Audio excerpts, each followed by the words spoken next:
శుక్లశోణిత సంభూతం ఫలనం సాంగి సంగులం తద్భోజే నరకం యాతి యావచంద్ర దివాకరో.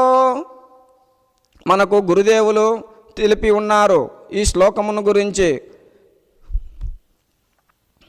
శుక్లశోణితముతో కూడినటువంటి ఈ మాంసముద్దమును మరి నాలుక పైన పెట్టుకొని ఎవరైతే తింటూ ఉన్నారో వారు ఈ సూర్యచంద్రాదులు ఉన్నంత వరకు నరకములో ఉంటారు.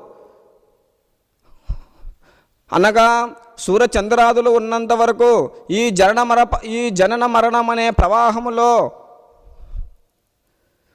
పుట్టుతూ చచ్చుతూ ఈ భ్రమణ చక్రములు జనన మరణం అనే ప్రవాహములో మునుగుతూ ఉంటాడు జీవుడు. కావున ఈ మాంసమును తినకూడదు.